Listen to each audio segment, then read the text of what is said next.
Peace and welcome to the show, folks. Tonight we got a lot to talk about. First, we're going to talk about Meta, the company formerly known as Facebook.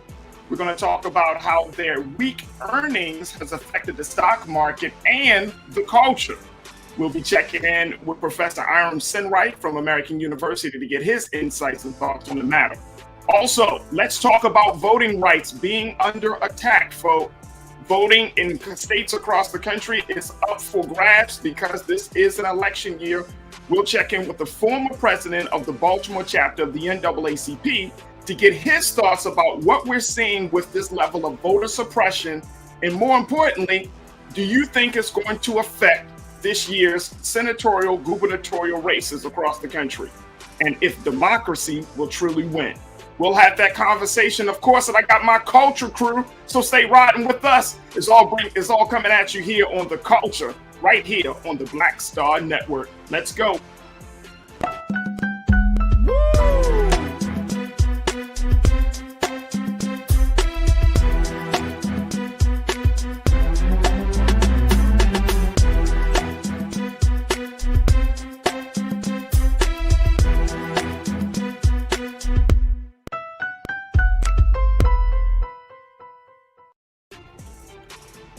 Folks, welcome to the show. Oh man, what a show we got for you tonight. All right, now look, I'm going to talk to you about something that I think is absolutely fascinating. I am truly fascinated by the idea and the thought and the power of the social force. I know we like to call it social media, but I think we need to redefine it to call it the social force of Facebook, or AKA Meta. This company has taken in a lot of money. This company has caused, a change in so many different ways. And just a couple of days ago, they reported that their earnings, their users, the amount of money that they're bringing in, and their active users have actually declined. Yeah, Facebook. Now, Facebook already has billions of followers across the globe. And last year, folks, in 2021, Meta earned a staggering $100 billion. Not even joking. I'm talking about $100 billion. Now, the founder of Meta, Mr. Mark Zuckerberg, he said that $10 billion is going to be used and dedicated to build the metaverse, and that he projects that within the end of the decade, that we should be able to play in a virtual world.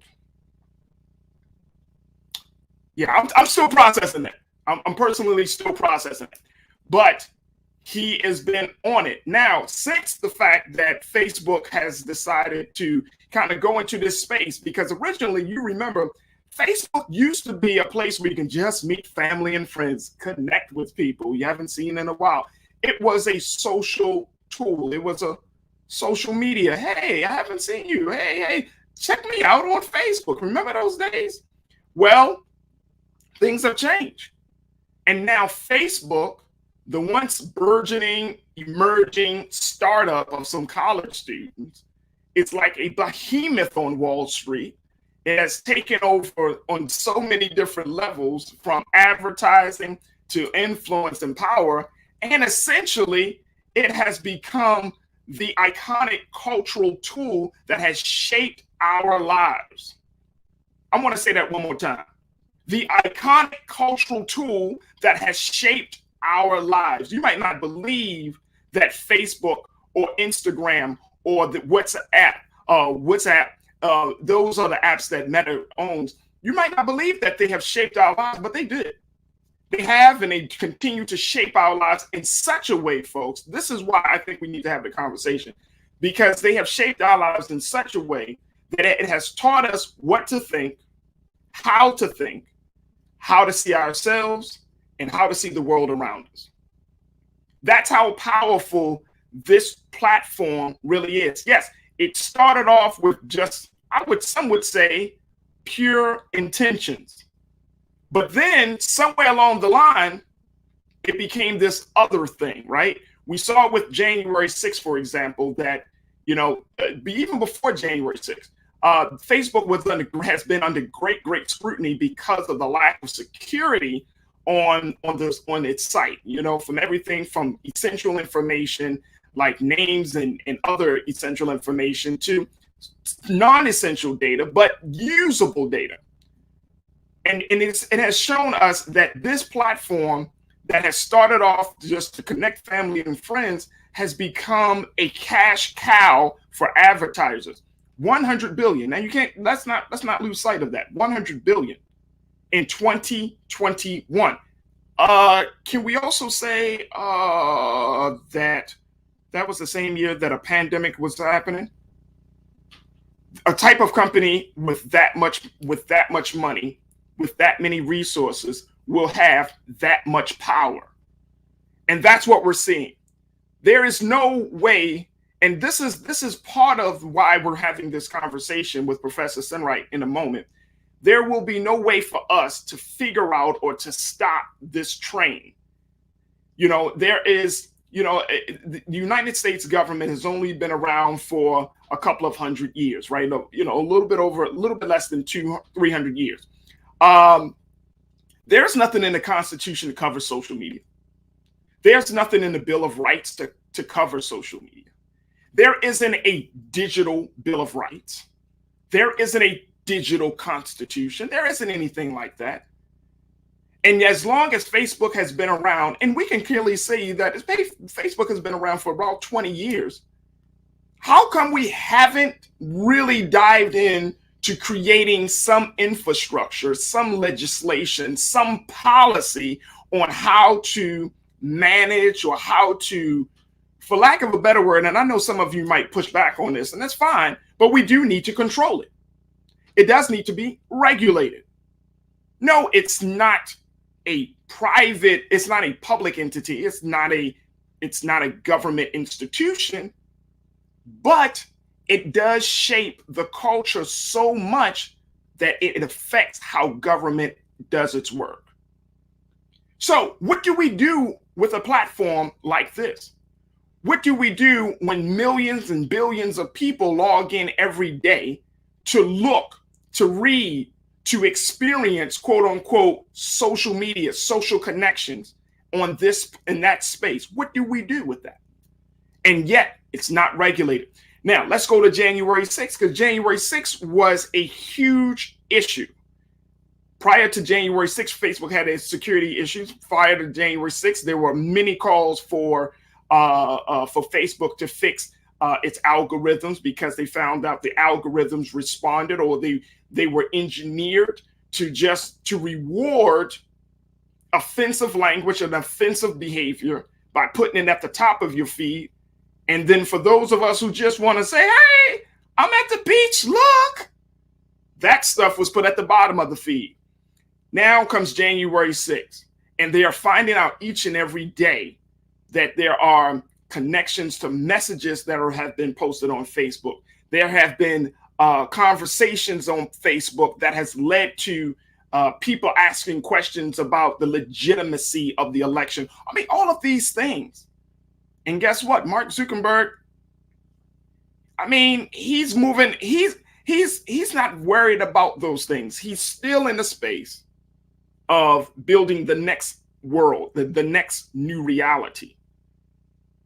And I have to say, folks, I feel like we're going down a very dangerous and slippery slope if we don't have an opportunity to stop and reflect and to pause. And you remember, that's what I said at the beginning of this show, that this is a platform that's designed to get us to stop and to reflect on what is going on with our culture, to make sure it's like a mental and emotional check-in, like, we good? Are we all right? Because guess what? At this point, we're not all right. The platform has become the source of news. The platform has become the source of anything that you want to know. The platform has become the source of our lives. We spend many, many hours on social media, whether it's Facebook, whether it's Instagram, whatever your platform is, but we spend a lot of time on social media. At the dinner table, in the car, at school and work, it has become and has consumed our lives. And I think it's important for us for us to pause and reflect and to say to ourselves, what are we doing? What is happening? And so when we're saying, when you see that the stock market went down for the day because Facebook went down for the day. They had lost in a one day, folks. I'm throwing out these numbers because I want you to have a better understanding of the context. They lost in a single day $250 billion. The value of Facebook has declined in a single day because of their rating. When they put their earnings report out there, they lost people. They lost money. The users aren't engaged quite as much.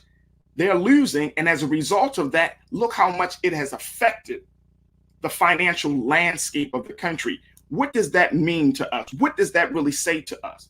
That means that this platform, this cultural tool, has power.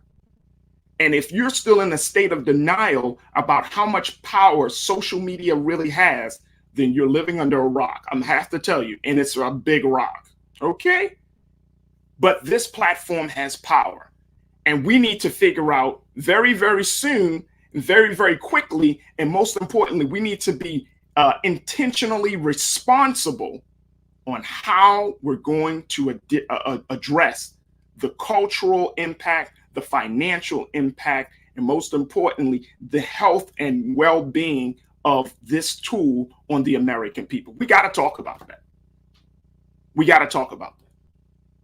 And if we don't, we're going to see things continue to go into this uncharted, unregulated space. And that's not a good place for any of us to be in. And that's certainly not good for the culture. Look, I got to take a quick pause. When we come back, let's check in with Professor Iram Senwright, who studies media and the intersection of technology and social economics. Let's talk about what is going on with Meta. Let's talk about the implications and so much. We're also going to be joined by Culture Crew members Bakari Jones and Shaquaya McKenzie. So stay riding with me. It's The Culture here on the Black Star Network.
Don't you think it's time to get wealthy? I'm Deborah Owens, America's Wealth Coach, and my new show on the Black Star Network focuses on the things your financial advisor or bank isn't telling you. So watch Get Wealthy on the Black Star Network.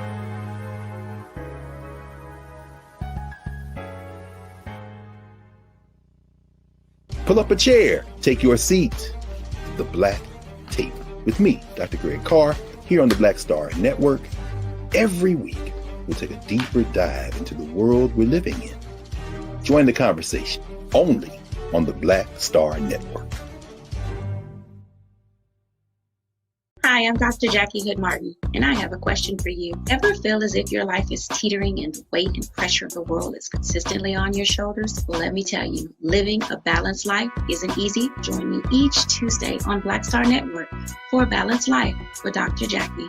We'll laugh together, cry together, pull ourselves together, and cheer each other on. So join me for new shows each Tuesday on Black Star Network, A Balanced Life with Dr. Jackie.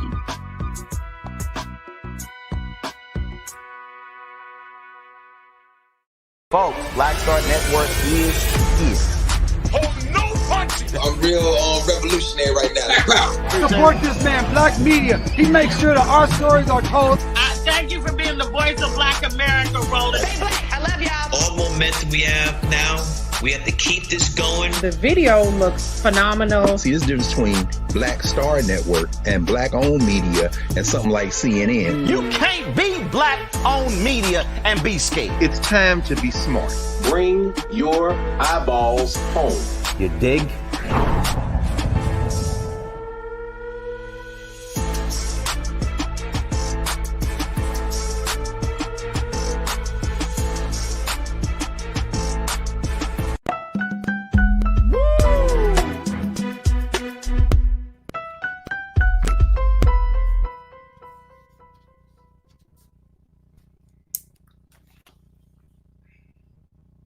Folks, kicking off our first conversation today is a conversation about Meta and how the company formerly known as Facebook and how it has affected every place of our lives, from the financial end to the cultural side. Now, I'm going to be joined in a moment by Professor Iram Sinwright of American University. Professor Sinwright serves as a media professor. He's an author, and he also serves as the chair of communication studies at American, to give us some insight about the power of technology and people. And, you know, there is a term that I have read that some social scientists have coined as social economics.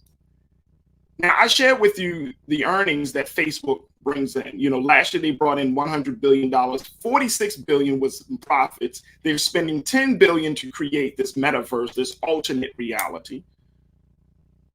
But the other side of it is not just the money that they're bringing in, it's just the fact that they have access to so many people. And then when you have access to so many people, are you using that data? How are you using that data? How are you making sure that people aren't just being exposed to any and everything?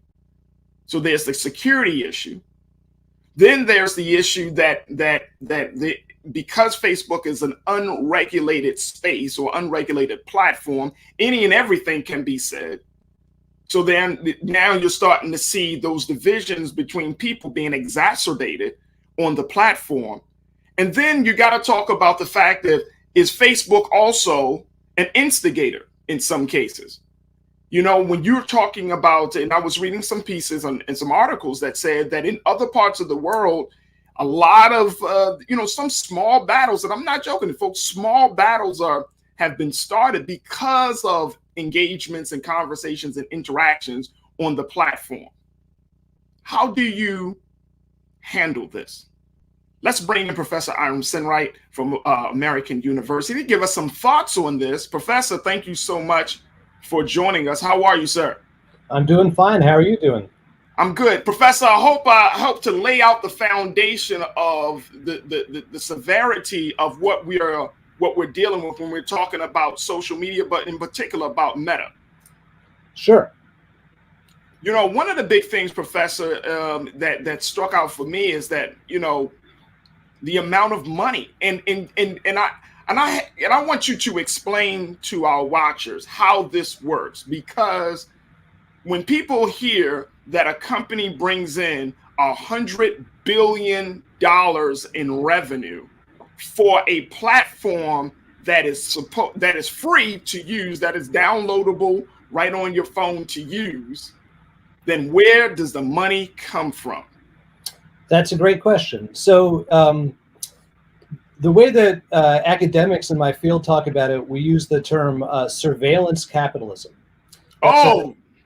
I'm sure you're familiar with this term. It was very coined by much the great theorist Shoshana Zuboff.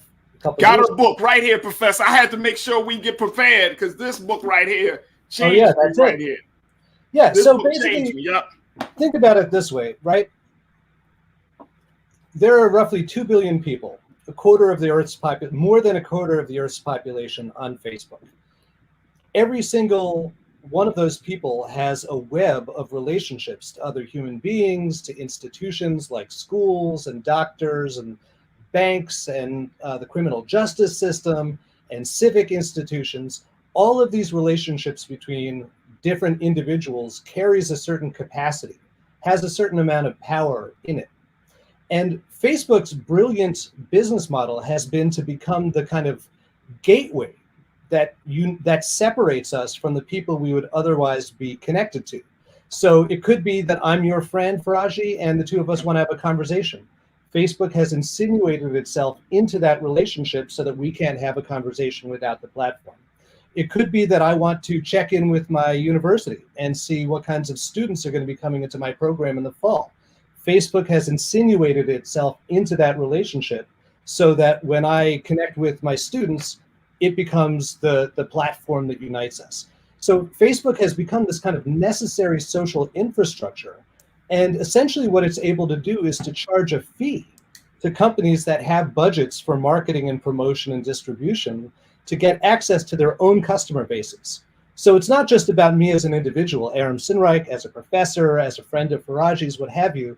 Let's say that, I'm also a musician, by the way, and I have a band, and that band has a new album coming out this summer, right? Typically, in the olden times, I would go and play some shows, and I would tell my fans, guess what? New album is dropping, right? I'd show up on the radio. I'd tell my fans, check it out. Come to the store in a couple months. The new album's going to be out. Now, Facebook provides the platform where the fans find out about the music and the music professionals find out about their fans, and they sell the music professional access to their own fans. So monetizing those relationships that already existed while simultaneously becoming essential to the process of maintaining those relationships is the Facebook business model. And that's something, going back to Shoshana Zuboff's book, The Age of Surveillance Capitalism. The book is called The Fight for a Human Future at the New Frontier of Power. One of the things that she brought up was the fact that this really was kind of this level of engagement with people, and more importantly, this level of collection of data was something that we saw with Google.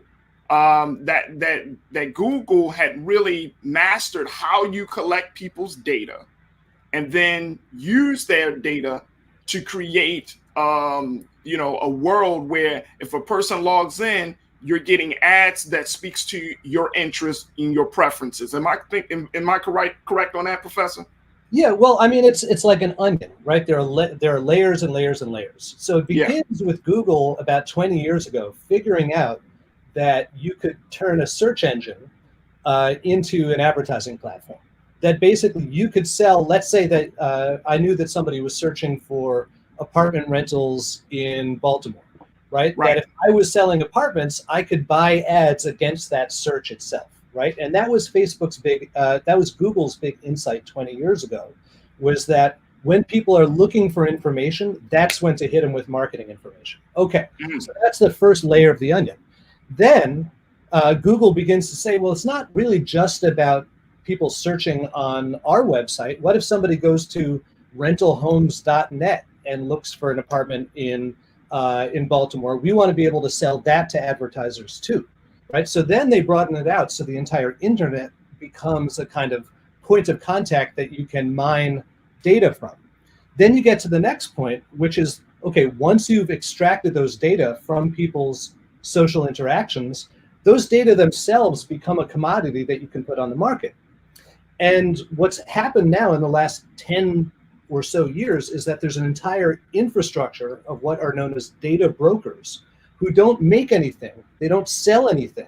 They don't even sell advertisements. They certainly don't offer free websites and services to consumers. All they do is collect data from different sources, bundle them together, analyze them, create detailed predictive profiles of every single one of us, and then resell those to third parties. And that is a multi-billion, hundreds of billions of dollars spent every year just on this data brokerage industry. And so that social media becomes a service that basically justifies data extraction rather than vice versa. It's not like it's not like our data pays for the wonderful thing that Facebook gives us. It's that Facebook exists only for the purpose of extracting data that become valuable to them. Okay, so now, Professor, because I know some folks are listening to you this afternoon and thinking to themselves like, what? So now the big $64,000 question becomes, what do they do with all of that data? So I'm actually writing a book about this right now, and my co-author and I just got off of our weekly phone call right before I did this interview, and every single time it's like we just want to slam our heads against the desk because it's so depressing. But basically they hold on to it.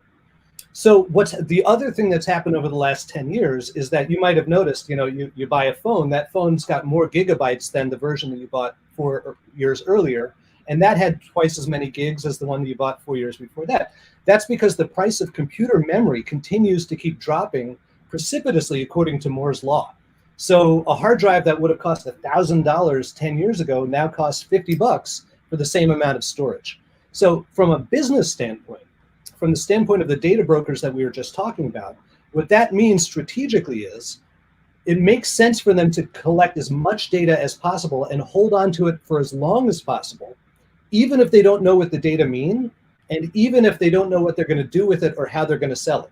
Because they know that a piece of data that they collect from you today might not mean anything to them at the moment, but 5 years down the line, they're going to have some new algorithm that's going to be able to make sense of it, and they're going to be able to sell it for a buttload of money based on like a long-term analysis of who you are and what your life is about, right? So all of these different companies, dozens and dozens and dozens of different companies, not to mention government entities here in the US and elsewhere around the globe, Russia, China, are collecting massive amounts of data about what every single person is doing online and offline, anywhere in contact with a networked computer, all day, every day, and they're just archiving it, just stockpiling it, and then after the fact, inventing new algorithms that sort through those data and try to deliver some kind of actionable intelligence from them. So we're a part, when we say that we are logging in, we become logged into a system that commodifies our preferences, that commodifies our likes, dislikes. We become part of a system that monetizes us, our existence. Even beyond that, it's one step worse than that, because it's not worse than that. It is, because it's not like there's like a little recording angel sitting on our shoulder just walking around being like, oh, Farajii had toast for breakfast today. Right. Put that in the ledger, right? It's more like the recording angel goes, oh, it's going to be more valuable for us if Farajii has eggs. Farajii, have some eggs. Farajii has some eggs. Farajii, have some eggs. And that request comes from the advertiser. So that, if you're like, oh, I had hot dogs, then they're like, oh, Heinz ad might come up and say, you need ketchup. Let me be even more clear. Gotcha. The whole script has flipped. It's no longer let's collect data to figure out how to advertise it to you. It's become let's make you do things in order to create the kind of data that we need. And so it's not just about showing you an ad. It's about what is, you might have read recently that the US federal government is going after Google and other big tech companies for what they call dark patterns. And dark patterns are basically a way of changing the arrangement of information on a screen, or changing the way that an application works, or even changing the way that public space is organized to nudge you into behaving one way instead of behaving another way, to have eggs instead of toast for breakfast, to wear green instead of blue, to pray to this God instead of that God, right? I mean, they can be decisions large or small, but there are all these very powerful algorithms that understand how to give you the smallest possible push to produce the biggest possible change in your behavior, so that you will be more and more willing, without your knowledge or consent, to yield data that then become more and more valuable in a brokerage market. So there's this feedback loop. It's invaded our public physical space. It's not just about what we do on our laptops or our phones anymore, because everywhere we go, there's an Amazon Echo, or there's a closed circuit television, or facial recognition algorithm. There's some kind of internet connected sensor that's collecting data from what you do, whether you think you're online or not. You're essentially always online. I have, and Professor, I have an Echo, and I did notice that it picks up on, even without, asking Alexa what to do, it does pick up on certain things. Like you can still see it light up when you're just having basic conversations with your family members, right? And I think that is this big slippery slope that I think that we need to be aware of, because this is putting us in a space where, you know, we have this great reliance on technology, almost to the detriment of our own independence, in some cases to the detriment of our own sanity.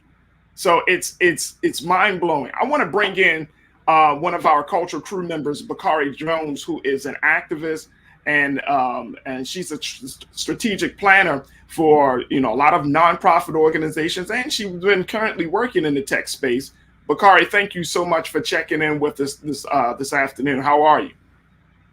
Farajii, I'm well. Thank you for having me on. Absolutely. Bakari, you actually have been doing work in technology. You know, your current work, I mean, you've been doing work in the community for years, but your current work has been using technology to help nonprofits and to help, small businesses move further along. But when you hear hear this information that Professor Sinwright is sharing about the power of social media in technology, what stands out for you? Oh man, so many things. One, Professor, thank you for coming on and sharing your insight. I think it's just amazing to see the ways that technology is able to shape our behavior. And I think a lot of times we envision a space where we're directing technology, and in a lot of ways, technology is directing us. And a lot of our folks are just now starting to realize that. So I think it's interesting that, I'm curious about what resistance in a technical space is going to look like as we move forward, besides protecting our cookies and requiring different levels of security on our devices. What else does resistance look like in that space? That's a big question. Professor. Well, I think Bakari is right that it's not just about, protecting what kinds of data we leak, right? So there's a big kind of push for what people refer to as media literacy. Like, oh, well, if you don't like Facebook's policies, then don't use Facebook. Or if you have to use Facebook, then go into the privacy settings and change setting X and change setting Y and change setting Z. If you think about it, that's not really fair to us, to the end user, because what it's basically saying is that we're going to presumptively spy on you. And if you don't want to be spied on, it's your job to figure out how to prevent that from happening and to go around and tell every single website what not to do. Right? And imagine again, let's bring this back into the physical world. Imagine every time you walked into a neighborhood, you had to go first to the police station and tell them, not to follow you around. That would be ridiculous, right? Mm-hmm. And then, if you don't do that, then the cops are just going to trail you wherever you go. But now imagine that instead of there being one cop for every 100 people, there's 100 cops for every one person. And that's essentially the situation with surveillance capitalism, is that there are more collection algorithms than there are human beings, and there's no way, if we spent all of our time telling these algorithms what not to collect, we would still not be able to change all of our terms of service. So then, to Bakari's question, is what does resistance actually look like? How do you dissent in an environment of totalistic surveillance and data extraction? And there are a lot of different answers, but the big answer has to be that we as a society all decide that it's unacceptable, and that we hold these organizations accountable, and that we don't integrate them into our businesses, into our governments, into our schools, into our cultures, and we build a network that doesn't surveil us. Well, you know what, Professor, and I think that sounds good, and I think Bakari, you probably will agree on this, because of how I think I know you. But one of the big things is, people, we are so integrated with the platform, with the technology, that now it almost seems like it's like we're in prehistoric times to remember what life was like before the technology was brought into existence. And so some of us are just so ingrained, and I get it. I mean, we're in a digital space as it is, but I think that there is a call for us to be digitally responsible, where we're not just collecting data and holding it and using it and trying to monetize it, but we want to engage people with technology in a safe, responsible fashion. And it sounds like we have to make that choice, Professor and Bakari, to make that happen, to change the culture of how we use technology? Professor, I'm on the right track here? I think you are. I mean, it's easy to say, but it's hard to do, right? Facts. Because again, like no single individual can affect a change in mass consciousness. So I think, unfortunately, like a student of history would say that these things only change once you hit a breaking point. Once, like a critical mass of people rise up and say, this is not acceptable. We can't live in a society like this. And, in 1215, farmers in Europe and in England rose up and, they made the crown sign the Magna Carta because the way that they were operating was not appropriate. In 1776, the U.S. had its own revolution from England. In the 1860s, we had our own civil war over slavery, right? Like this systemic injustices of this scale are never solved through incremental change. They're really only solved through a revolution of one kind or another. And that doesn't have to be a bloody political revolution. It could be a cultural revolution, but something systemic has to change. And so, Professor, talk to us about how does do communities, that vulnerable communities, those communities that have often been used and abused by the system, like the Black community or the LGBTQIA community or the Latino community, I mean, how do these communities protect themselves when they're on these in the social spaces? Well, unfortunately, there's a lot of really strong research showing that existing social inequities and biases are not only reproduced, but are exaggerated by these platforms, right? You've probably seen the documentary Coded Bias, which does a good job of documenting and explaining this kind of process. So the answer is that, vulnerable communities and populations can't participate in this process in a way that protects them. All they can do is to be self-aware of what the risks are and to create safer private spaces where these kinds of power dynamics don't come into play, which unfortunately balkanizes our society and drives us further apart from one another. Right. And see, Bakari, for me, that sounds like, it doesn't sound like all hope is lost, but it sounds like you might need a flashlight to find it, though. You know what I'm saying? You might need a flashlight. Perfect way of saying it. I mean, go ahead. What you just going to say? Well, I think that in a lot of ways, I think to the professor's point, I think we are ultimately looking for ways to like humanize some of this technology, and those things are really at odds with each other. That's unrealistic. I think we have so much technology, and I think one of the pieces that's missing is sort of where is the opportunity for us to engage and leverage our empathy, right? Like it makes no sense to capture so much data. It takes up so much space and time. It consumes a lot of resources when we don't know how we're going to use and leverage that data, especially we're not going to use it or leverage it for good.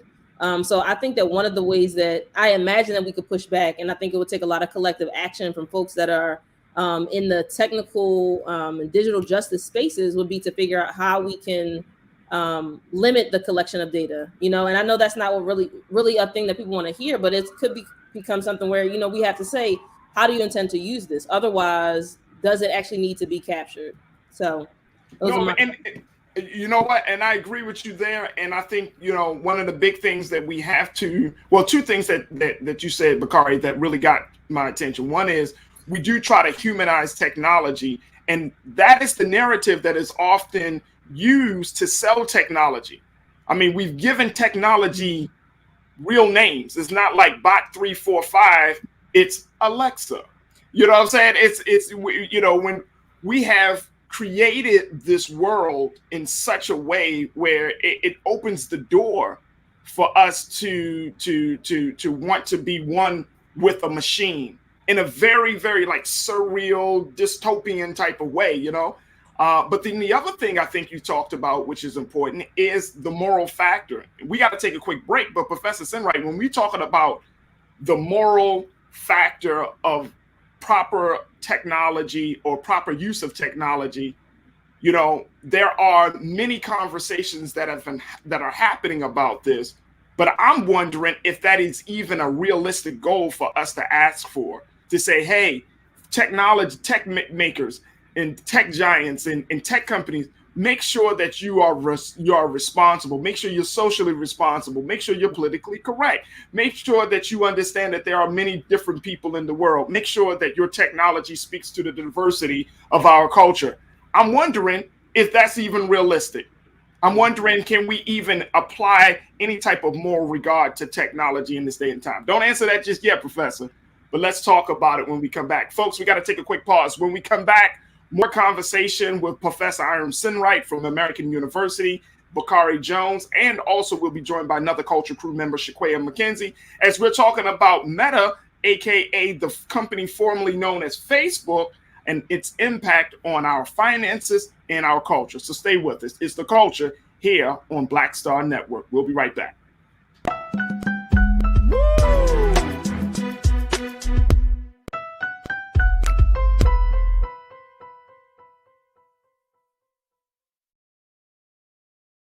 Pull up a chair, take your seat.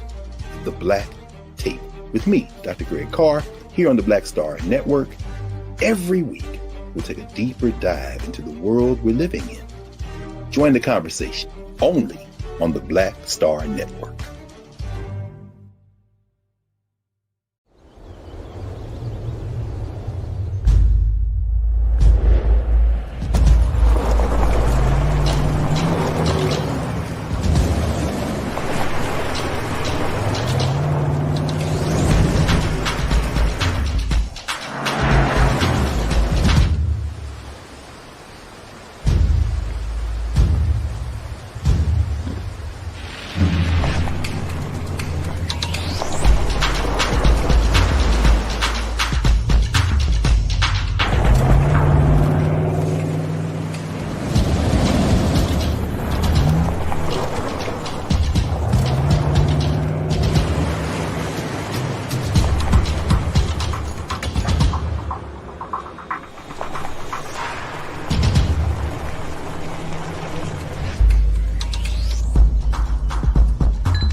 Deborah Owens, America's Wealth Coach, and my new show, Get Wealthy, focuses on the things that your financial advisor and bank isn't telling you, but you absolutely need to know.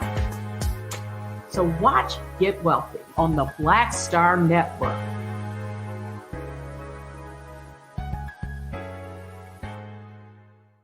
Folks, Black Star Network is here.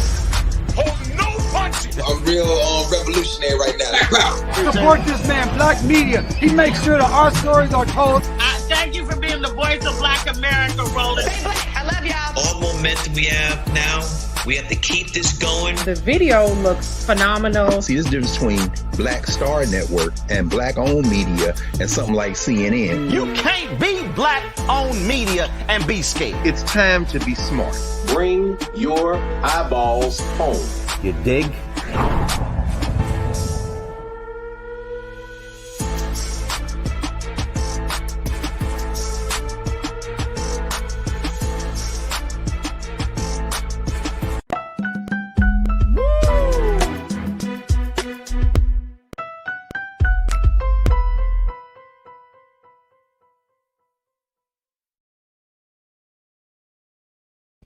All right, folks, we've been talking to Professor Iram Sinwright, who serves as the Associate Professor and Chair of Communication Studies at American University, as we talk about the issue or the big conversation around Meta, aka the company formerly known as Facebook, and talking about, you know, the fact that they've earned a lot of money over the past year.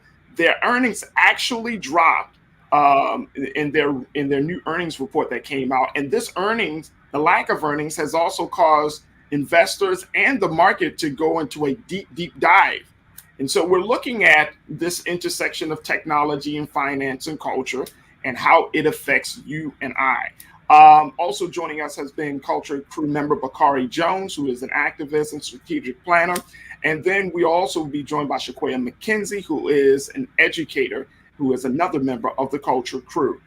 Professor Sinwright, I want to go back to you because I posed a really like a big question of morality.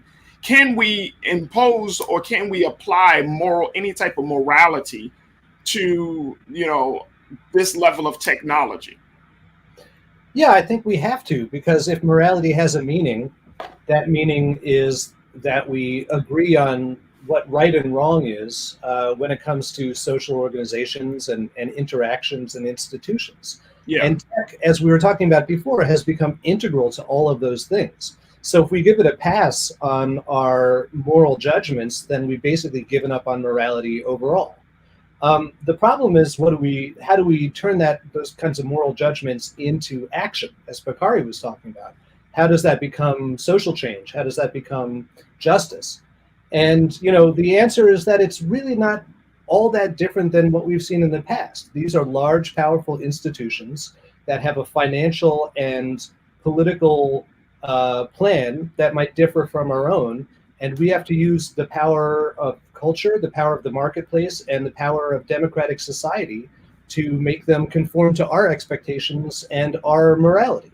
And so the more clear we are about the underlying values, whether those values are racial justice, diversity and inclusion, or any other kind of moral standpoint we might have, the clearer we are about how that intersects with specific technological standards and procedures, the more effective we can be. And it's interesting because just as much as we talk about morality, I remember there was an article that was done about Facebook Meta founder Mark Zuckerberg.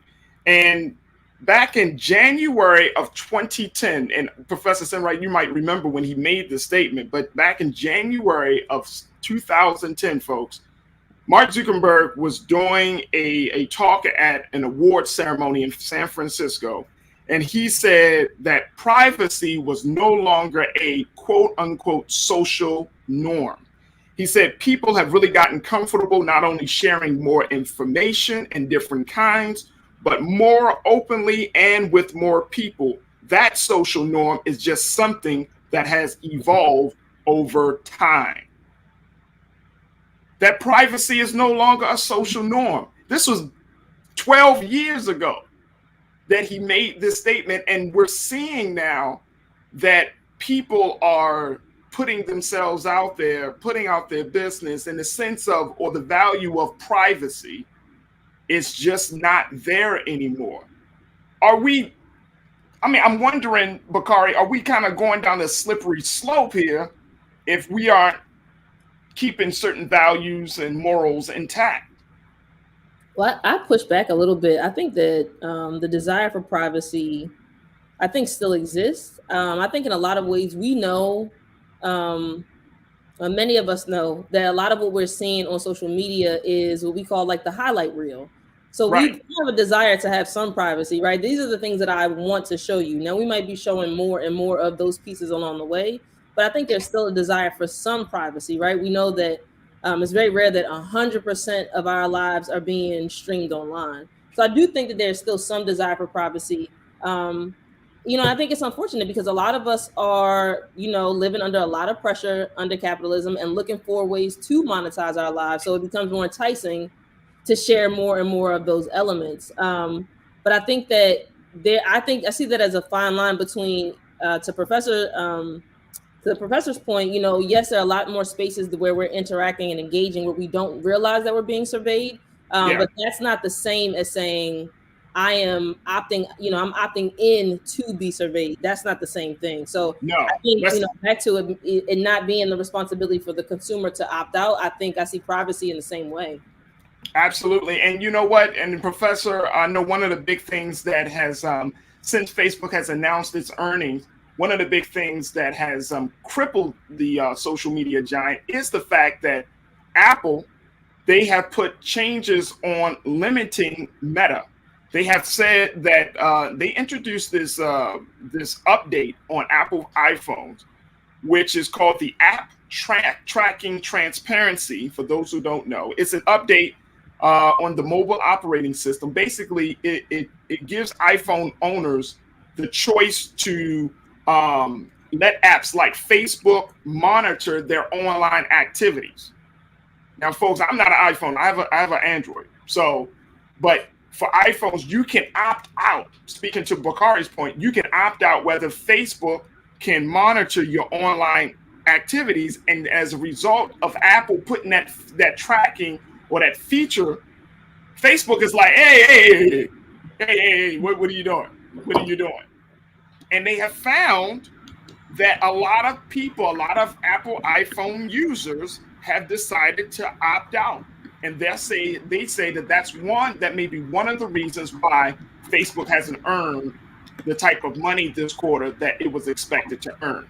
Professor, can you speak to that? Yeah, I think that's accurate. But I wouldn't give Apple a pass. It's not like it's a company that really cares about you, and Facebook isn't. Part of what's happening right now is that these consumer data are so economically valuable that every company is basically trying to change the way that the internet works from a technological standpoint and a regulatory standpoint, to divert more of that value that comes from data into their pockets and away from their competitors' pockets. So you should view this more as kind of Apple trying to build up what people call the walled garden, a universe in which you will only want to use Apple products, hardware and software and services, so that they can collect and control more of your data, and Facebook and Google and Amazon have access to less and less of it. Yeah. And I think the other part that we can't forget is the simple fact that a lot of younger users that Facebook has traditionally been able to grab and catch the market of now are leaving. They're saying that the app is dated, and so you're seeing other platforms like TikTok and other video sharing platforms kind of emerging as the platform of choice for the next generation, which is interesting enough. Shaquay, I want to get you an opportunity to jump in very quickly before Professor Senwright signs off. But what's your take on all of this, as you've been working in both the social justice and the education spaces?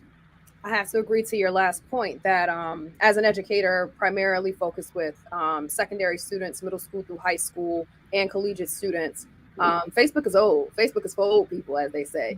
And so I think the approach that they are trying to take, albeit whether you look at the approach considering their focus on marketing or in general trying to induce AI, it's just not going to be appealing enough to catch the market that it is they're trying to attract and maintain with the younger generation. And therefore, we have to think about, for older generations, or for myself, the millennial generation, we're not considered that old yet, but in terms of thinking about how we interact with the platform, I know a number of people that have left Facebook too, right? For the very reason that they feel their privacy has been embarked on to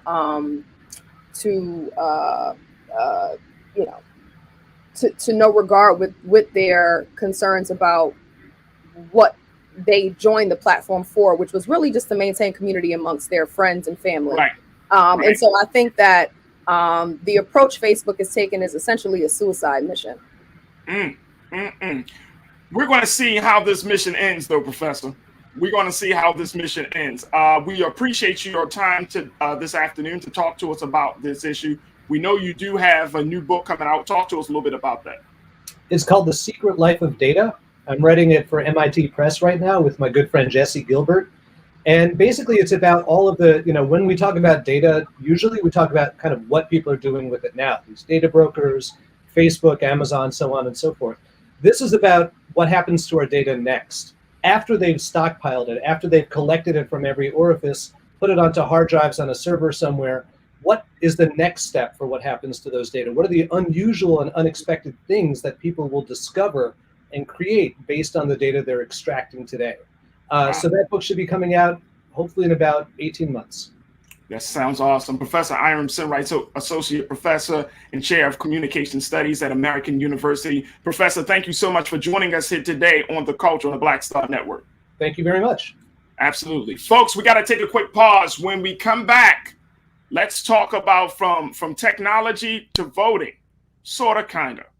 We're going to talk about how there are even more suppressive tactics that are being taken right now in states across the country to keep Black people at bay and to keep Black people from not voting.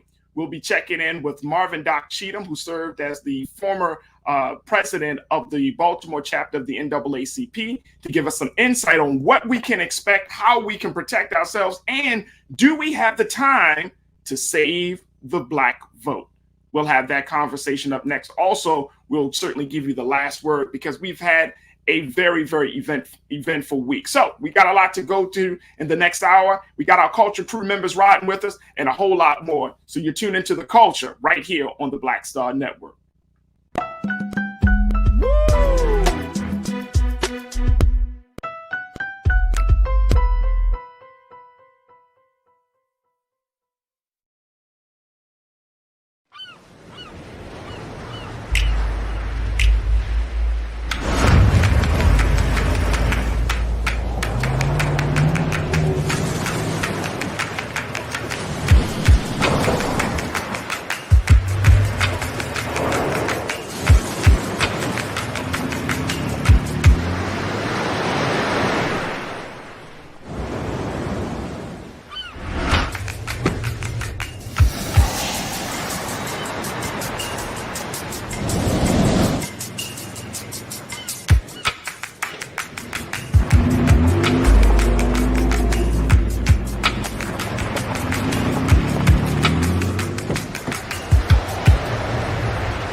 Hi, I'm Dr. Jackie Hood Martin, and I have a question for you. Ever feel as if your life is teetering and the weight and pressure of the world is consistently on your shoulders? Well, let me tell you, living a balanced life isn't easy. Join me each Tuesday on Black Star Network for A Balanced Life with Dr. Jackie.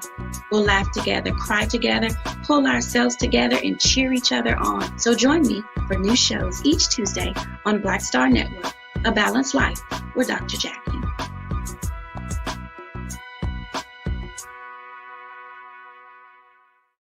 Pull up a chair, take your seat. The Black Tape with me, Dr. Greg Carr, here on the Black Star Network. Every week, we'll take a deeper dive into the world we're living in. Join the conversation only on the Black Star Network.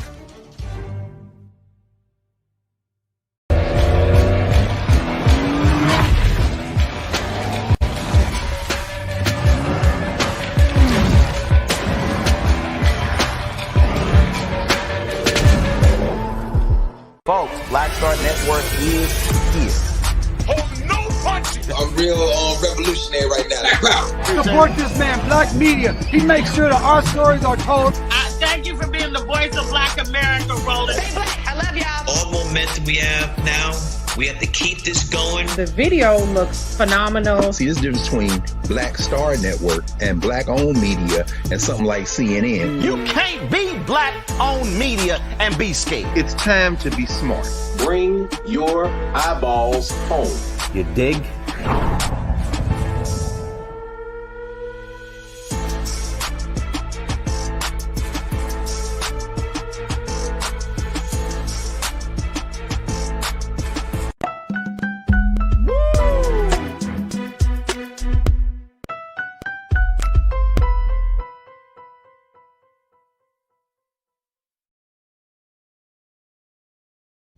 Folks, welcome to the show here this afternoon. We just had a fantastic conversation about the impact of Meta, the company formerly known as Facebook, and its impact on finances and our culture. And I would definitely invite you to check out that conversation that we had with our culture crew members, Bakari Jones, Shaquia McKenzie, and our special guest, Professor Iram Sinwright. Now we want to shift gears from technology to voting. As you know, voting has been what's considered to be one of the major fundamental exercises of a healthy democracy. But over the past few years, voting has been under attack. Now, we just saw just a few weeks ago where major voting rights bills have been canceled in Congress, leaving many people to wonder what is going to be the state or the future of the vote in America especially during this election year. Now, even though we're preparing for the presidential election in 2024, it's 2022 this year. We're expected to fill seats in both the Congress as well as state, some local seats as well as state seats. So this is an important year. And as a community organizer, I was always told that all politics is local. No change can happen unless it's locally produced. And so what does that mean when you can't go to the ballot box and your vote is not counted? What does that mean when you go to the ballot box and your vote is not even there? This is the type of disparity that we have been seeing in this country. I want to share with you what's been happening in Washington State, because there was a state audit that was done by Pat McCarthy, who is a Democrat, who did this audit in Washington State to find that and it was reported by the New York Times, that among thousands of mail-in ballots that were cast for the 2020 election, that they were rejected in Washington State, and auditors have found that that those votes of Black residents were thrown out 4 times as often as those of white voters. Can you believe that, folks? 4 times as often. They are saying that pretty much the rejection, all of them because of problematic signatures, disqualified 1 out of every 40 mail-in votes from Black people. And they're saying that that is a finding that is already causing national concern, and it pushes the conversation around voter access and secure balloting to the limits.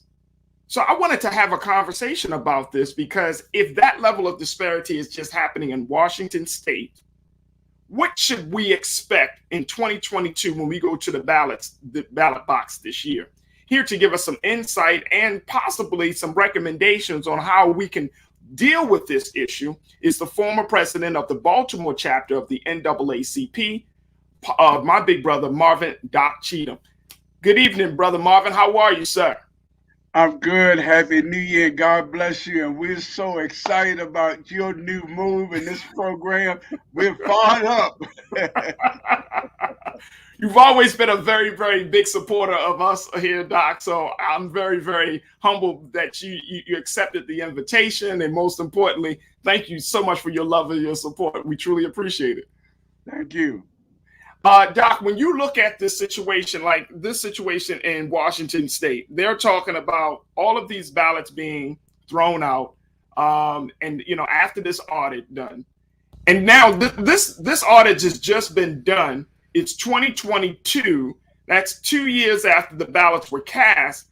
I'm concerned that if we've cast our ballot in 2022, we probably won't know the real result until 2024. Oh, I know what happens in 2024. A presidential election. So now we got to go back to people are asked to go back to the voting, go back to the ballot box to cast their vote again, even though we don't know if the elections for the local and the state representatives actually were counted. This just seems like mass confusion. Like, from you've been doing this work for many years, Doc. You are a voting rights activist, specialist, advocate. You've been doing it for many years, but have you ever seen this level of suppression that we're currently seeing in the country right now? I'm sad to say, Farajii, no, and I don't think anyone has. I spent 41 years as a government employee, as an election specialist. I served quite a few years heading up 3 civil rights organizations in Baltimore, including being the first African-American president of the Maryland Association for Election Officials. I prepared a brief statement to let you know how serious this is. I'm saying very strongly, we need to get everybody, or lottie-dottie and everybody, involved in combating voter registration in every state in the United States.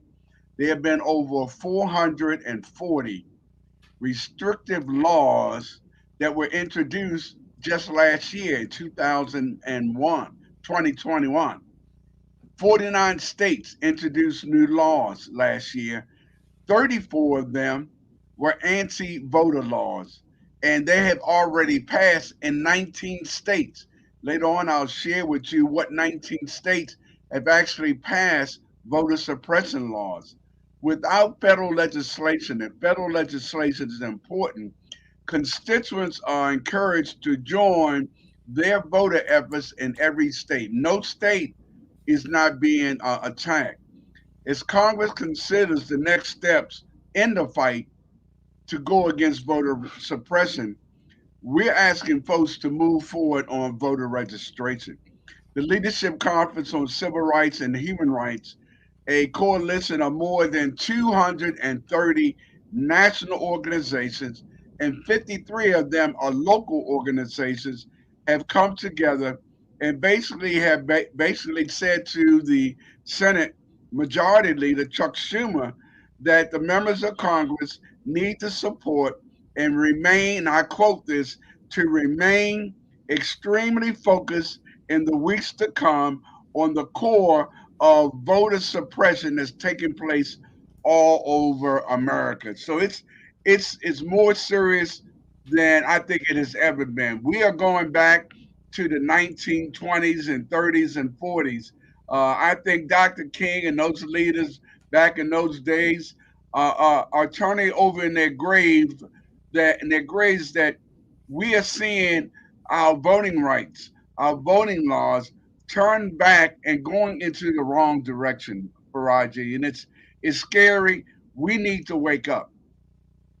And you know what? When you say it's scary, it is scary because now we are dealing with a new reality, Doc, that as much as we're seeing this mail balloting, this mail ballot issue, the fact remains that guess what? The Biden-Harris administration still don't have any strong leg to stand on because the voting rights bills, the two big voting rights bills, haven't been moved. They haven't been passed. And so that opens the door for even more attacks to come. Give us based upon your expertise and your experience, Doc, how serious was what were the bills and what can we expect as a result of those bills not passing? Well, credit this to me, not to you, but somebody told us they got our back. And I swear to goodness, if that's what you call you got our back, I don't want you to have my back ever again. Come on, man.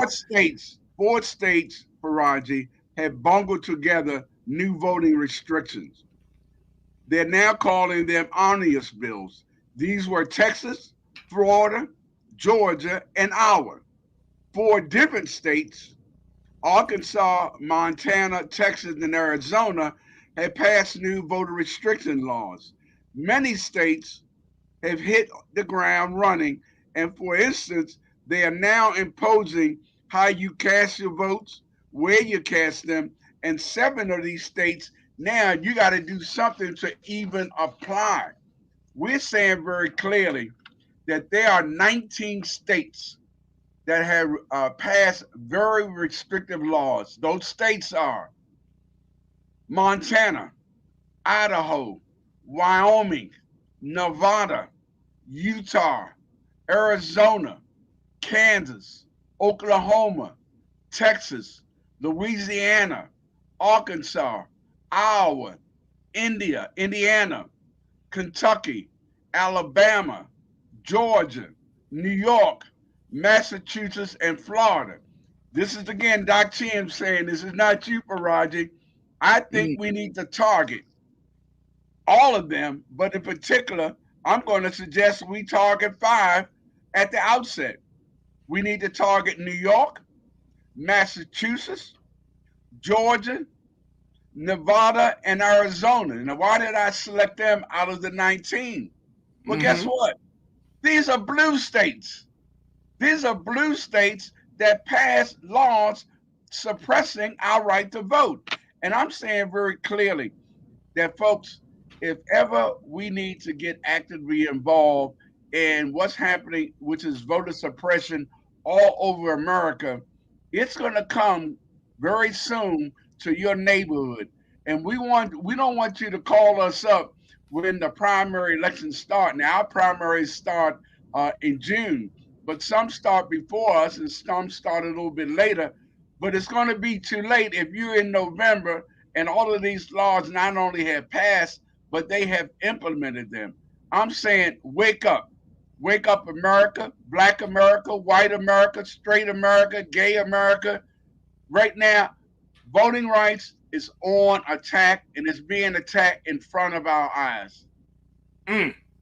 Doc, we got to take a quick pause. When we come back, we'll continue the conversation with you. I'll bring in my culture crew members, Bakari Jones and Shaquaya McKenzie, and let's talk a little bit about the implications of voting, of these suppressive laws on voting rights. Stay riding with us, folks. It's The Culture right here, only on the Black Star Network. We'll be right back.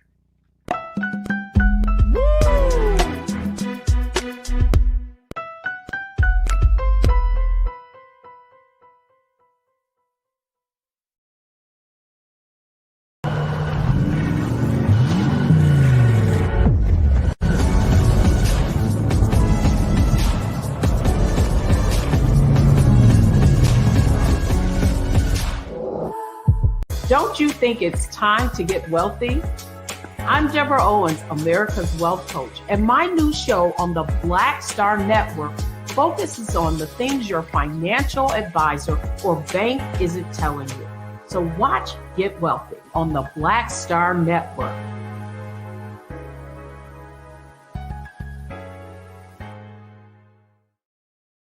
Hi, I'm Dr. Jackie Hood Martin, and I have a question for you. Ever feel as if your life is teetering and the weight and pressure of the world is consistently on your shoulders? Well, let me tell you, living a balanced life isn't easy. Join me each Tuesday on Black Star Network for A Balanced Life with Dr. Jackie.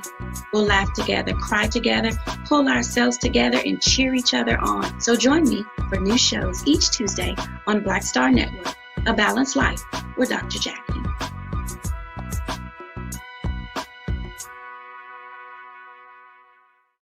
Pull up a chair, take your seat.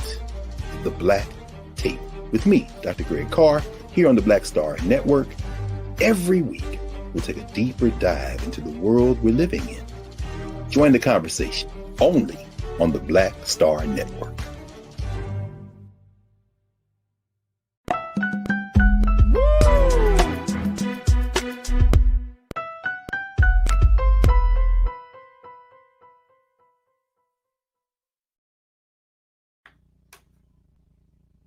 Folks, we've been talking about the attack on voting rights in America. There have been a number of states that have been victims of suppressive attacks, like the state of Washington, where they found that mail ballots were being thrown out, especially mail ballots from Black voters were thrown out at a rate 4 times higher than white voters. And now it leaves us to ask the question, what is the future of the vote in this country? What is going to be the impact of our vote in this election cycle this year?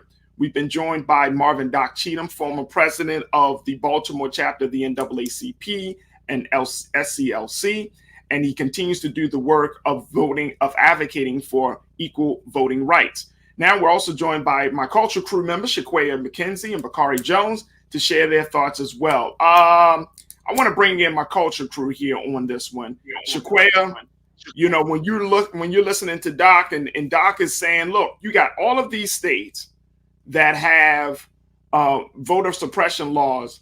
You know, Brother Roland has often talked about how impactful this situation really is, how severe it really is. And when you start looking at the whole idea that people's ballots are being thrown out in one state, or they're not being counted in another state, or that polling places, like, for example, there have been a number of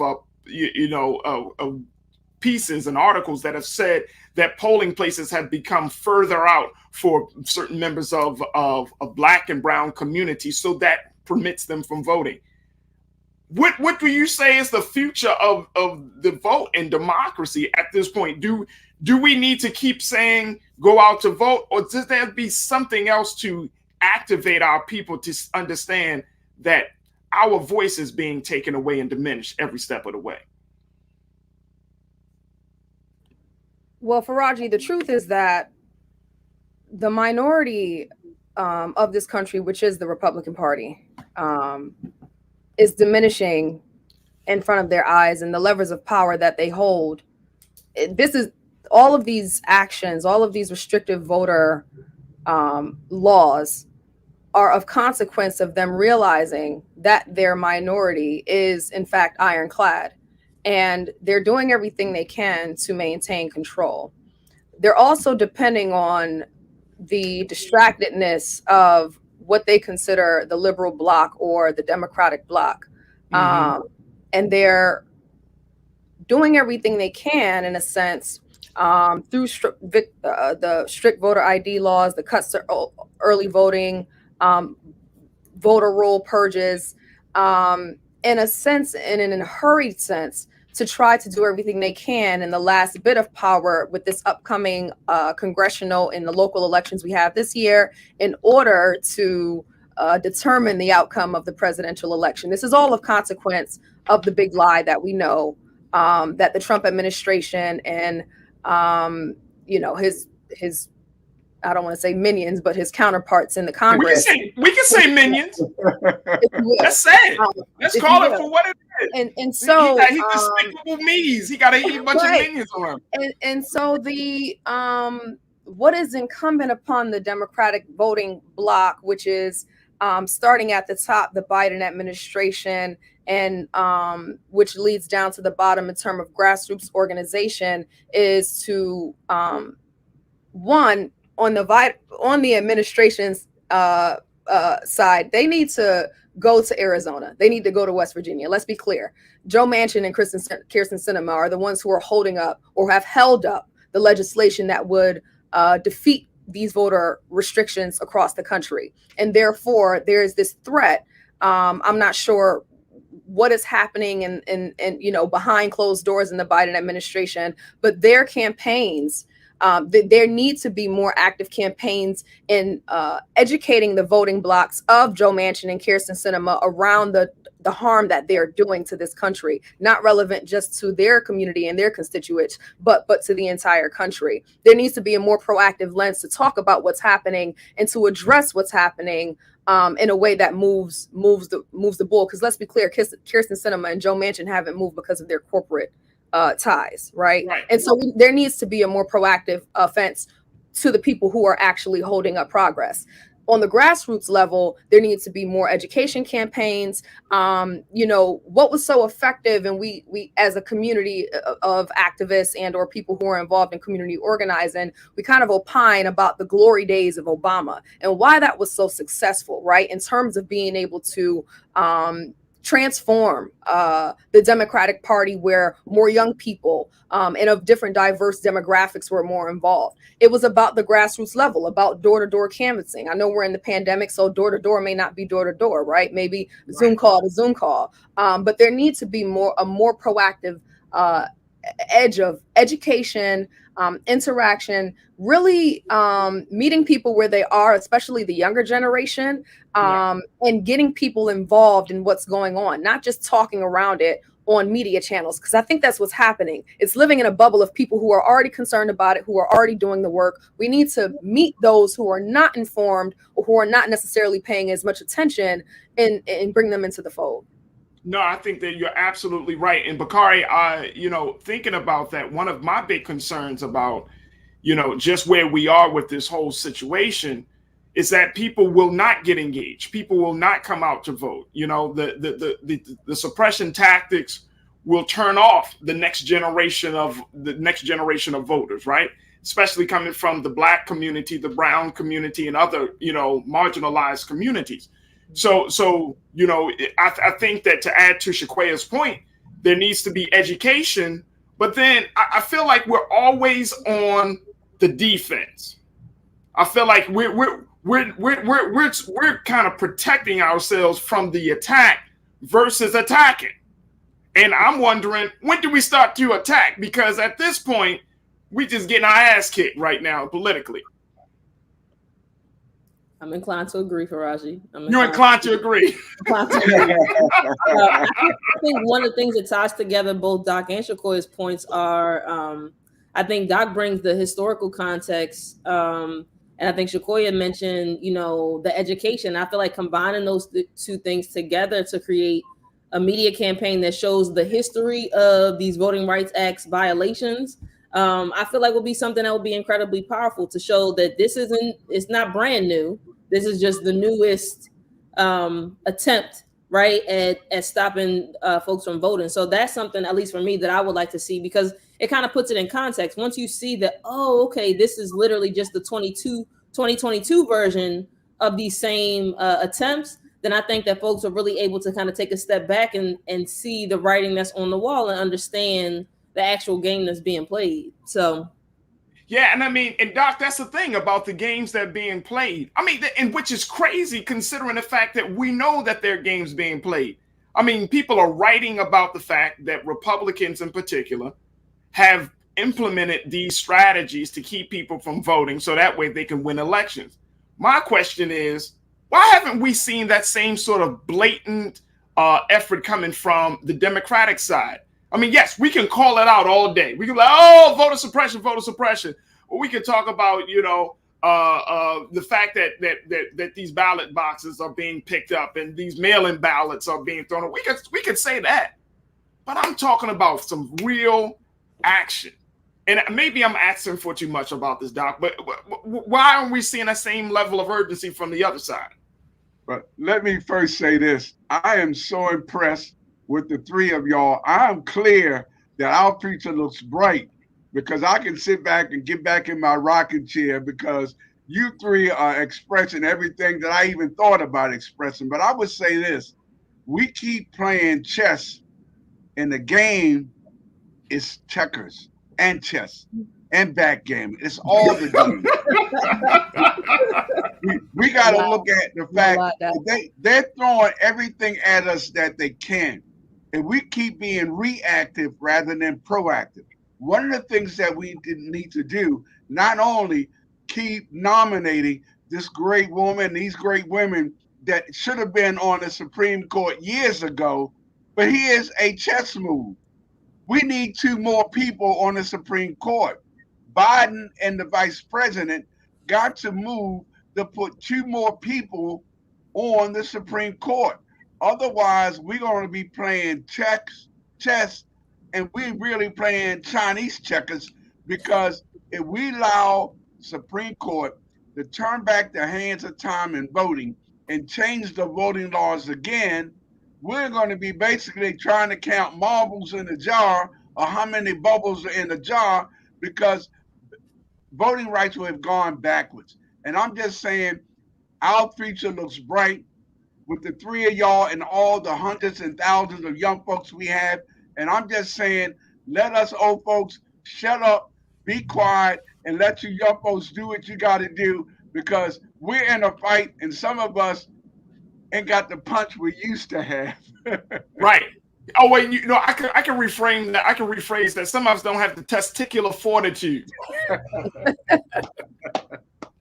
I mean, seriously, guys, like as much as we talk about politics and all of that, there's a level of politics that's just absolutely abhorrent to the point where you're just like, I don't want to deal with it. But what I do hate watching is injustice.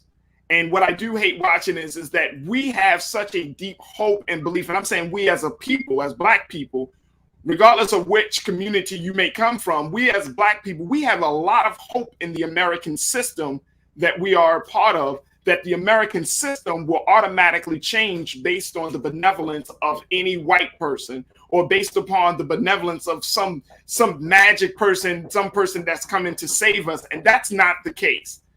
That's not the case. And that's one of the big things that I hope that many people understand, that if this country is going to change, the country is going to change because we as the constituents and the citizens have said that we're going to change, not because of leadership is going to change. Shaquay, am I wrong in thinking that? No, you're not wrong at all. And to touch on a point and connect it to what Doc has just said, I think a large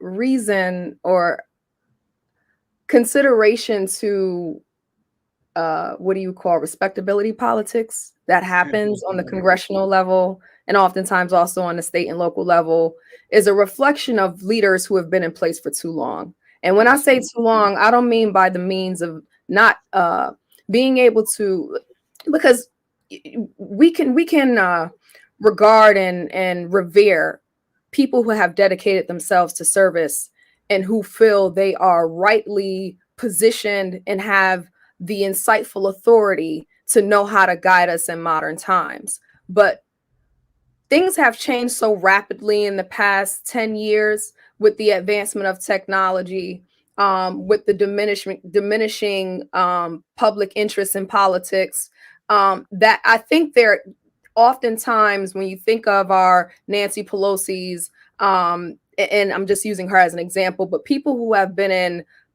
political positions for a long time, they don't have the concentric understanding to know how to connect to the electoral bloc they need that is going to sustain the Democratic Party and the American democracy at large. I think that there is hesitancy for them to remove themselves to allow younger leaders to take charge and to lead conversations about where we need to go, because they're concerned. And I'm going to be very clear as a student of history, you know, when you think about the Democratic Party, the party of slavery, there has been so much muddying over the years about what their priorities are and how to separate from corporate interests and how to really stand in the block of what it is that it's become over the past 50 years. I think that there is hesitancy, as you mentioned, from the younger generations to trust the government, which is ironically the very propaganda that's being used to fuel conservative and right-wing arms in the actions they're taking at local and state levels to suppress individuals and to suppress the vote. Is the paranoia, is the skepticism of the American government and how it best serves us. The benevolence of you know, the government as you regard it, Farajii, is not in the forefront of the minds of the younger generation that are underneath us. Millennials certainly have a level of skepticism. Our hope opines on the Obama generation, right? Knowing that we can at least see ourselves in position of control. But the older generation, the baby boomers, if you will, they have to learn how to move out of the way. They have to know when to let us move in and guide the conversation, because we are the way forward. And the tactics that they're used to, it's just not going to work. You know, I as a student of history, I think about what happened after slavery when we had the largest African American electorate representation in the Congress, right? And since then had not, because the very same tactics that are being recycled now were implemented then to ensure that we wouldn't have that authority and that power again. And so, to Bakari's point, we have to educate. We have to create more education media campaigns that can paint the picture bright and clear so people can understand where we are in the timeline of American history and how we don't have to repeat the history, right? Absolutely. Absolutely. And Shaquay, a couple of folks have chimed in on the remarks you just made. My guy, Epic Change, who watching via YouTube, said, look, right, Shaquay, but in a way that is normal. Older folks have always been hesitant to let younger people take over until they were sure they knew what they were doing. Right. Janae checking and say, younger folks play a role, but if you don't know nothing, then how does that benefit us in these conversations? Term limits. Yeah, it's called voting. You can vote them out. I think that is the belief that younger people don't know, and then therefore, Bakari, you know, we need to stay under people. But the voting suppression situation is deeper. This is about power.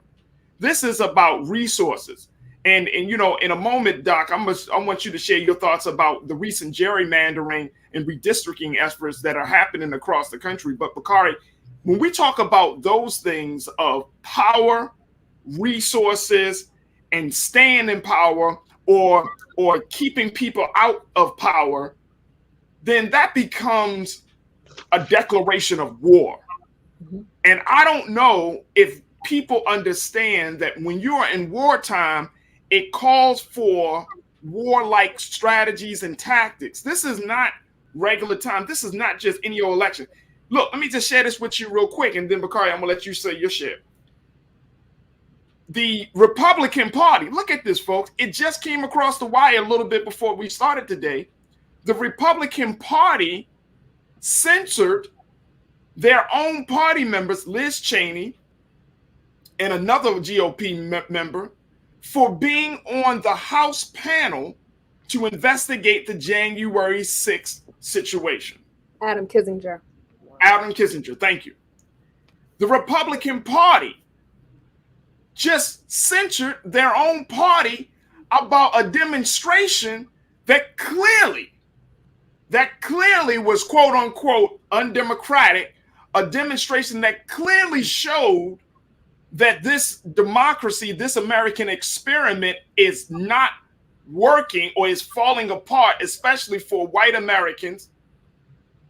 And they get mad and they censure their own party for seeking the truth.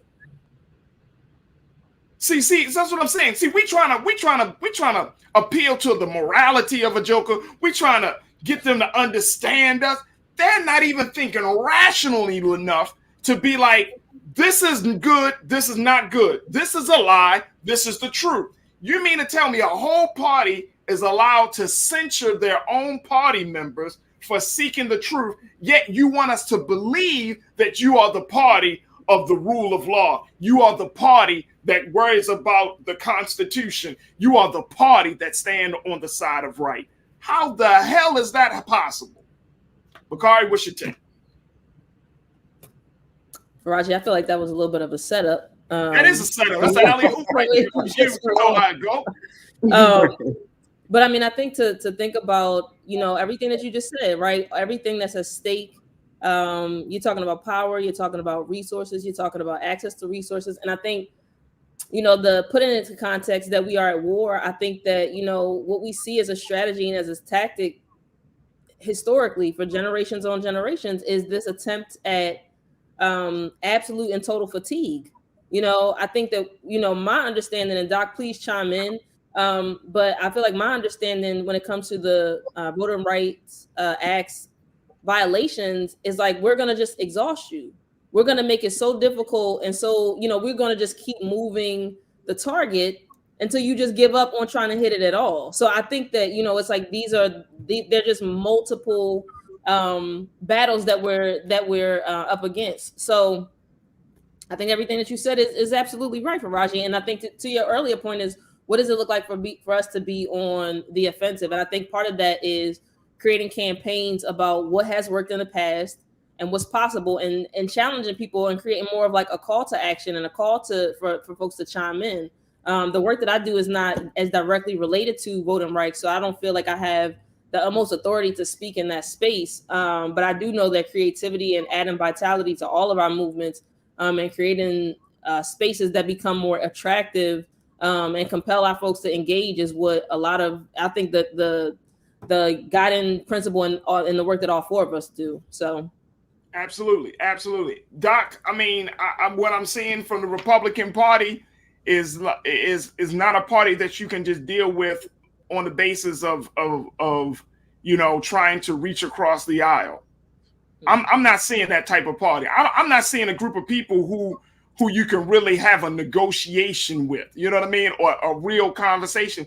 Because this action, just this recent action that came out today, is just a sign to me that, oh no, y'all not even thinking logical. Y'all not even thinking rationally. You rather destroy your own country than to admit to the truth. You rather go down in a ball of flames and a lie than to admit to the truth that you're wrong. Is that not what the Civil War was about? That's the nature of white supremacy, right? It can't help itself. It can't help itself. So it's bound, it's doomed to essentially self-destruct, right? We know that, I mean, across all of these spaces, whether it's voting, technology, which we spoke about earlier today, environmental justice, on all of these fronts, we are in spaces that we just really can't sustain anymore. So it's like a lot of these systems are crumbling before their eyes. And I think Shakoya kind of spoke to this before, the projections that we see for what this country will look like, it's becoming more and more melanated. So of course, I think that just understanding the space and time that we live in, that we're fortunate enough to be in 2022, and what the next years and years are going to come to, that come to pass will look like. We see a lot of folks that are living in fear and scarcity, and wanting to uphold these walls that are bound to come tumbling down. And I think it's important to know that, as Doc said, that, we're seeing an uptick in terms of the violations. And that just means that folks are holding on even tighter and not wanting to let go until, as they say, the fat lady actually sings. So. And Doc, what's your take on that, Doc? Well, I may shake this up a little bit. Shake it up, brother. Shake it up. I've been voting since 71. And I would say this. I think neither party deserves African Americans to be in their party. I think we have been used and abused, hoodwinked, bamboozled, led astray. I think this recent non-movement on the 2 voting rights laws is one of the greatest insults ever. I think it's time we need to politically strategize in such a way and say to hell with the Democrats and the Republicans. It's time we did our own thing, voted what's in our best interest, and right now neither one are in our best interest. Doc, that means a lot coming from a man like you, because we've known each other for years, based on the work we've done in Baltimore. But that says a lot when you're at that point. I never thought that I would see you be at that point, to be honest, brother. I never thought I would be there myself. But you being a voting rights specialist, an advocate, you have always had, kept people's hope alive, so to speak, in this system, to get involved. For you to get to a point to say, we might have to think about something else at this point. Let me give you one quick example. Here in Baltimore City, we're Democrats, African Americans are in the majority, but we are allowing ourselves to have voting sites where the largest area that has African Americans is considered to be the Western District. We got blacks and whites, Democrats and Republicans on the election board. We have gone 10 years when the largest populated area does not have an early voting site. If that's not voter suppression, I don't know what is. And neither party wants to address the issue. And we elected some old folks and some young folks. Neither one want to address the injustices that are taking place right in front of our eyes. And I'm saying, if the Democrats aren't going to help us, Republicans are going to help us, kick both of them to the curb. Let's do our own thing. Shaquaya? I think Doc's point is very important, and I've long thought that we needed I've long thought that we needed to follow in the steps of Fannie Lou Hamer, those who at different points in history made an attempt to create a separate voting party for disenfranchised communities. This is not restrictive to African American communities. This includes other communities of color who have been shut out of the Democratic and Republican parties for long. And I think that there could be that take. Of course, some people may consider that a more radical position to consider. How do you actually unyoke those with fiscal in terms of people of color, those who are tied fiscally to the Democratic and Republican Party? How do we pull them out from that to even create such an entity? But I would compliment what Doc has said by saying that we know the real power when it comes to political power boils down to money, right? We know that campaigns are reflective of corporate and wealth interests. And I think there needs to be more strategic. I don't think this. I know this. I know we're gonna have to take a break in a little bit, but if we have time when we come back, I'd love to talk about what I was able to observe and understand as I became involved in some political lobbying groups adjacent to both the Democratic and Republican Party as a student leader at Morgan State University, and what I was able to truly understand conduct grassroots organizing. You see, Republicans don't start with their voters; they start with their children. There are systems and pipelines in place to condition the identity, the organizing methods about how you prepare people for political position or political involvement. And we do not have those strategic pipelines in the Democratic Party. I think whether we create a party of our own or we, continue to try to influence the Democratic Party to work on our behalf, there just needs to be more institutional advancement of Black leadership and Black money in how we operate in politics.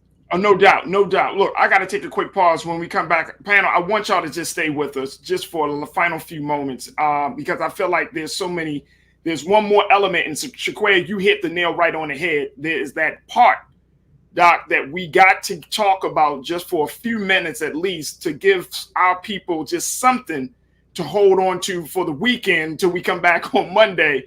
But we need to talk about that part of Black leadership involved in this. It's not radical thought.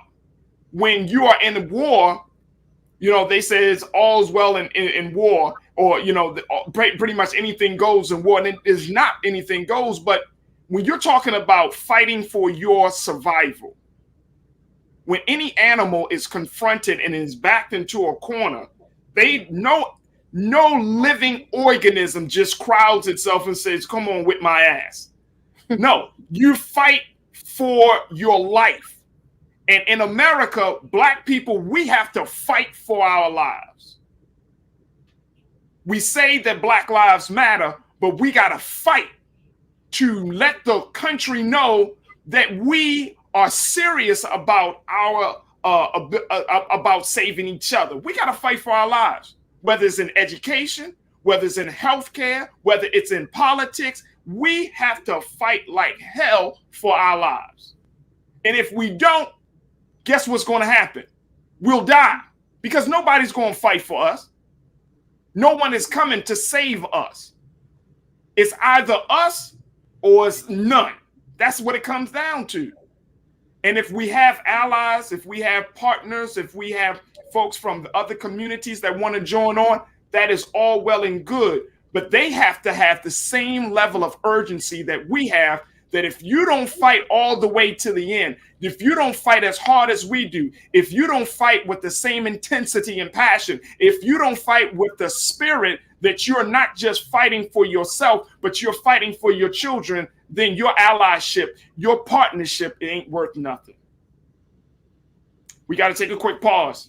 When we come back, let's wrap up our conversation about voting rights in America. Stay riding with us. It's The Culture on Black Star Network.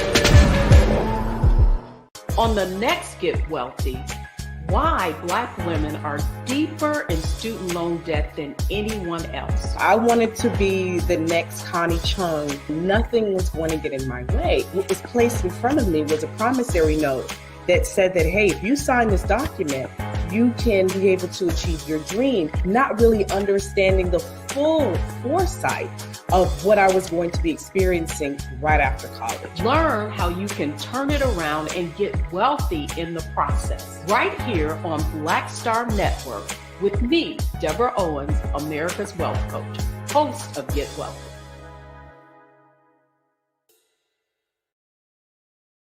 Pull up a chair, take your seat. The Black Tape with me, Dr. Greg Carr, here on the Black Star Network. Every week, we'll take a deeper dive into the world we're living in. Join the conversation only on the Black Star Network. It's time to be smart.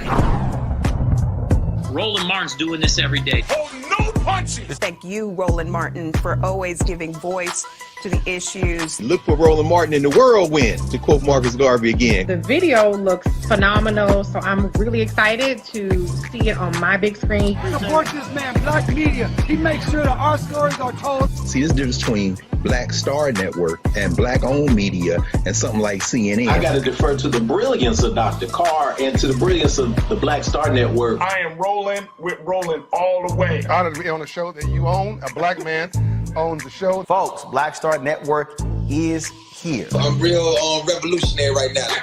Roland was amazing on that. Stay black. I love y'all. I can't commend you enough about this platform that you've created for us to be able to share who we are, what we're doing in the world, and the impact that we're having. Let's be smart. Bring your eyeballs home. You can't be Black-owned media and be scared. You dig?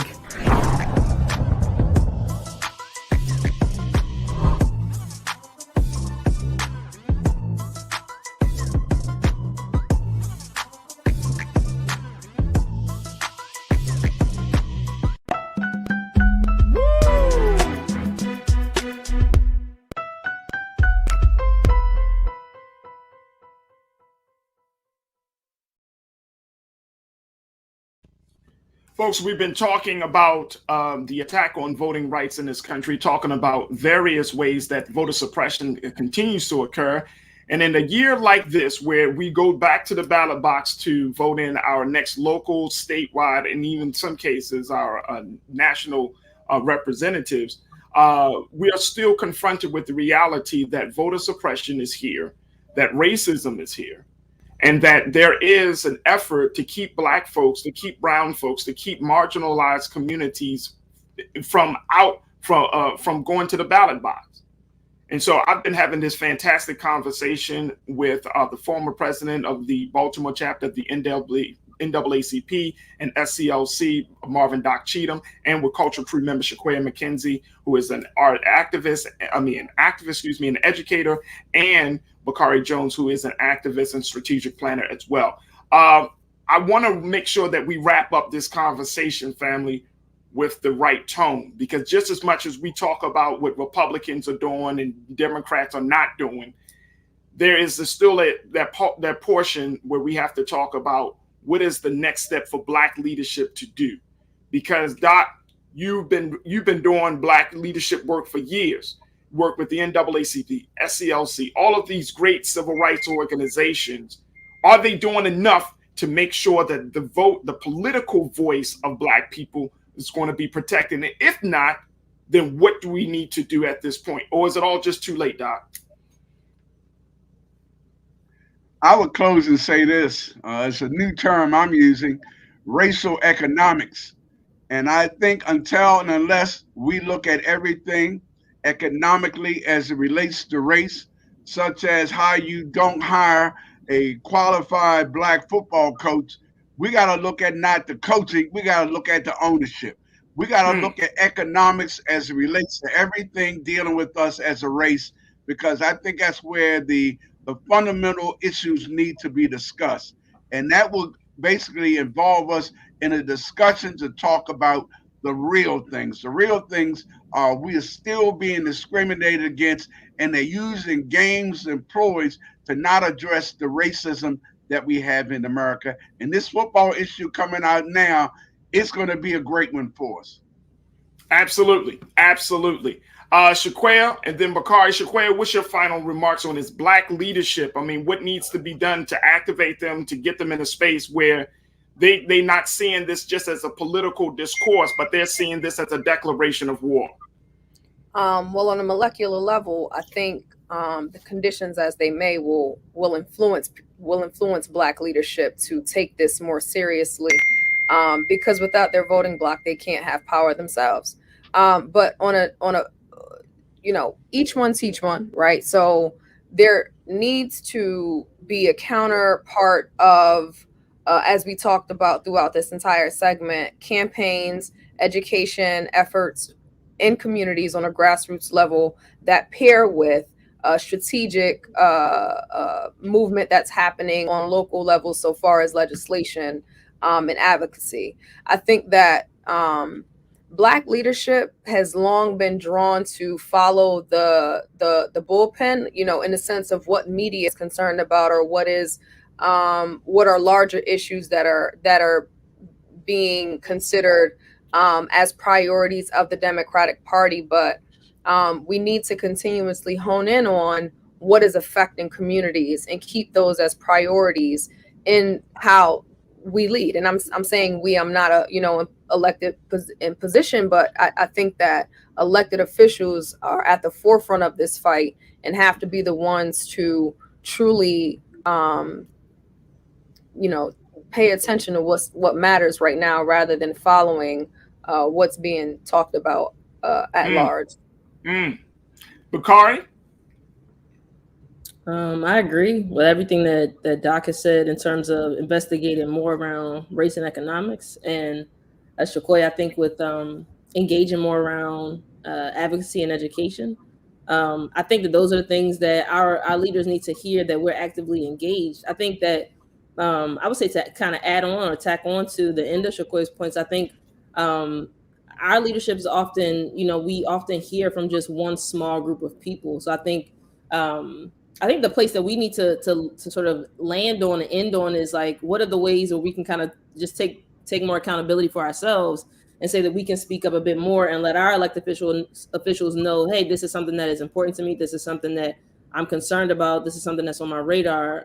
So I think the challenge would be to ask ourselves, and this is the question I'm asking myself, like, what are the ways that I can be more engaged on a local and grassroots level? Absolutely. Both of y'all need to run for office, both of you. Oh, you said they should run for office, Doc? That's right. I hope you mean Farajii. I got you, Farajii. I'm on the campaign. Don't start that. Don't start that, man. We don't need that on social media. We need no campaigns. Next thing you know, I'm hiring Doc to be my campaign manager. There you go. Look, I appreciate each and every one of you. I think all of you have said something that of substance, but more importantly, y'all are on point, because I feel like, you know, just this whole conversation, it continues to be a real. Look, we if we don't change how we have conversations, we can't change our actions. It's just that simple. It's just that simple. So I appreciate each and every one of you. Marvin Doc Cheatham, former president of the Baltimore NAACP, LCLC, and voting rights advocate. Shaquaya McKenzie, who is an activist and educator, and Bakari Jones, who is an entrepreneur, strategic planner, and an activist within the LGBTQIA community. Thank you all for being on the program with me tonight. Folks, before we wrap up here, I just want to share with you just a final word really quickly. You know, I mean, all this week, we have been trying to do our best to make sure that we've been bringing you these conversations. And I have to say, I mean, after a very, very eventful week, I am just so grateful. And I just wanted to say thank you for tuning into The Culture. I mean, we put a lot of time into thinking about this show, how we were going to present this show, and going through this first week of having this show. And the response that we've gotten has been truly just, you know, humbling and just amazing. And the purpose of this show is very simple, folks. We are looking at our culture. We're looking at how we are doing things and asking a question: can we do things better? Can we do our government better? Can we educate better? Can we engage socially better? Can we become better human beings? And if that is not the end, if that is not the case, then I don't want it. I'm at a point in my life, folks, where I need to make an impact. I'm not talking about making more money, not talking about wasting time doing something that I don't love. I need to make impact on people's lives. And if that's not a part of the conversation, then guess what? I don't want to be speaking. So this culture, The Culture, is the place that, you know, we start the conversation. But my hope and prayer is that we can take the conversation to the next level and impact someone's life. I want to thank you so much for joining me for tonight's edition of The Culture. Make sure you support Black Star Network. Make sure you go onto any paid platform and show your support. Just sign up. You see it at the bottom of the screen here. Make sure you show your support for Black Star Network. And of course, stay tuned. Up next, we got more great programming, but make sure you tune into Roland Martin Unfiltered right here on Black Star Network. As always, never be afraid to challenge what's wrong, stand for what's right while being yourself in the process. God willing, we'll talk to each other on Monday for another exciting edition of The Culture right here on the Black Star Network. Peace.